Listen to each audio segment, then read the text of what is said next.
Hi friends, ಇವತ್ತು ನಾನು ಉತ್ತರ ಕರ್ನಾಟಕ ಸ್ಪೆಷಲ್ ಎಣ್ಣೆಗಾಯಿ ಬದನೆಕಾಯಿ ಮಾಡೋದು ಹೇಗೆ ಅಂತ ತೋರಿಸ್ಕೊಡ್ತಾ ಇದ್ದೀನಿ. ಇದು ಒಂದು ಸ್ವಲ್ಪ ಡಿಫ್ರೆಂಟಾಗಿ ಮತ್ತು ಸುಲಭವಾಗಿ ಹೇಗೆ ಮಾಡೋದು ಅಂತ ಹೇಳ್ಕೊಡ್ತಿದ್ದೀನಿ. ಇಲ್ಲಿ ನೋಡಿ, ನಾನು ಬದನೆಕಾಯಿನ ಈ ಥರ ಕಟ್ ಮಾಡಿ ಇಟ್ಕೊಂಡಿದ್ದೀನಿ. ಇದೊಂದು 250 ಗ್ರಾಮ್ ಅಷ್ಟಿದೆ.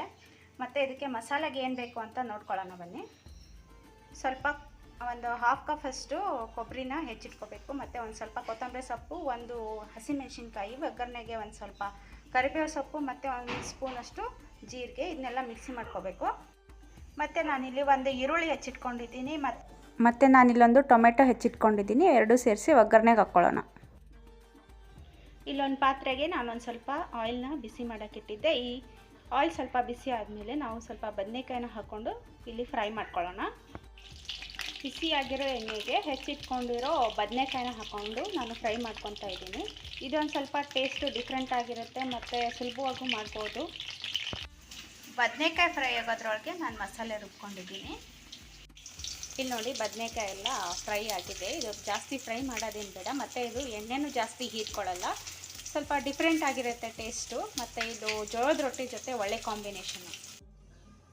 ಫ್ರೈ ಮಾಡಿದಂಥ ಬಾಣಲೆಯಲ್ಲಿ ಉಳಿದಿರೋ ಎಣ್ಣೆಯಲ್ಲಿ ನಾನು ಒಗ್ಗರಣೆ ಹಾಕೋತಾ ಇದ್ದೀನಿ. ಇವಾಗ ಒಗ್ಗರಣೆಗೆ ಒಂದು ಸ್ವಲ್ಪ ಸಾಸಿವೆ ಹಾಕ್ಕೊತೀನಿ. ಸಾಸಿವೆ ಹಾಕ್ಕೊಂಡಾದ್ಮೇಲೆ ಕರ್ಬೇವಿನ ಸೊಪ್ಪು ಮತ್ತು ಈರುಳ್ಳಿ, ಹೆಚ್ಚಿಟ್ಕೊಂಡಿರೋ ಈರುಳ್ಳಿನ ಒಗ್ಗರಣೆಗೆ ಹಾಕ್ಕೊಂಡಿದ್ದೀನಿ. ಈರುಳ್ಳಿ ಬೆಂದಮೇಲೆ ನಾನು ಹೆಚ್ಚಿಟ್ಕೊಂಡಿರೋ ಒಂದು ಟೊಮೆಟೊನ ಹಾಕ್ಕೊಂಡಿದ್ದೀನಿ. ಇದಕ್ಕೆ ನಾನೀಗ ಒಂದು ಸ್ವಲ್ಪ ಅರಿಶಿನ ಪುಡಿನ ಮಿಕ್ಸ್ ಮಾಡ್ಕೊತೀನಿ.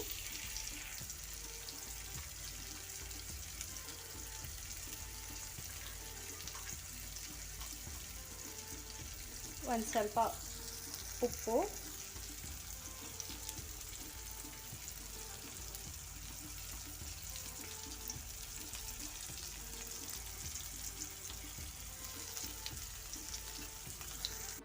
ಇಲ್ಲಿ ಒಂದು ಸ್ಪೂನಷ್ಟು ಖಾರದ ಪುಡಿನ ಮಿಕ್ಸ್ ಮಾಡ್ಕೊತಿದ್ದೀನಿ. ಎಣ್ಣೆಗಾಯಲ್ಲಿ ತುಂಬ ವೆರೈಟಿ ಈ ಥರ ಮಾಡ್ತಾರೆ. ಅಂದರೆ ಕೊಬ್ಬರಿ ಹಾಕಿ ನಾನು ಮಾಡಿದ್ದು.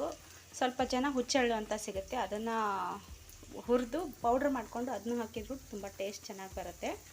ಮತ್ತು ಇನ್ನೂ ಸ್ವಲ್ಪ ಜನ ಶೇಂಗಾ ಅಂತಾರಲ್ಲ, ಸೊ ಅದನ್ನ ಹುರಿದು ಪೌಡ್ರ್ ಮಾಡಿಕೊಂಡು ಅದನ್ನ ಮಿಕ್ಸ್ ಮಾಡಿಕೊಂಡ್ರು ಕೂಡ ಅದಕ್ಕೂ ತುಂಬ ಚೆನ್ನಾಗಿ ಟೇಸ್ಟ್ ಬರುತ್ತೆ. ಎಣ್ಣೆಗಾಯಿ 3 ಥರ ಮಾಡ್ಬೋದು. ಇದು ಒಂದು ಸ್ವಲ್ಪ ಡಿಫ್ರೆಂಟಾಗಿ, ಅಂದರೆ ನಾನು ಫಸ್ಟು ಬದನೆಕಾಯಿನ ಫ್ರೈ ಮಾಡಿಕೊಂಡು ಮಾಡಿರೋದು.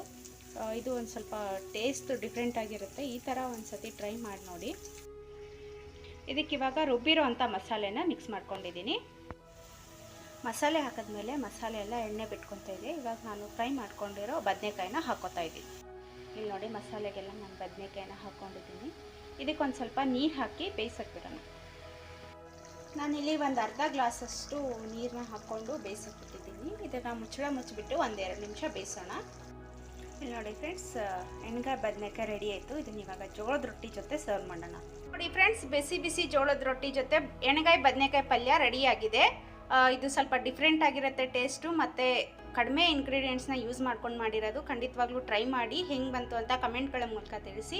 ಇದುವರೆಗೂ ಯಾರು ಸಬ್ಸ್ಕ್ರೈಬ್ ಮಾಡ್ಕೊಂಡಿಲ್ವೋ ದಯವಿಟ್ಟು ಸಬ್ಸ್ಕ್ರೈಬ್ ಮಾಡ್ಕೊಳ್ಳಿ, ಶೇರ್ ಮಾಡಿ, ಸಪೋರ್ಟ್ ಮಾಡಿ. Thank you.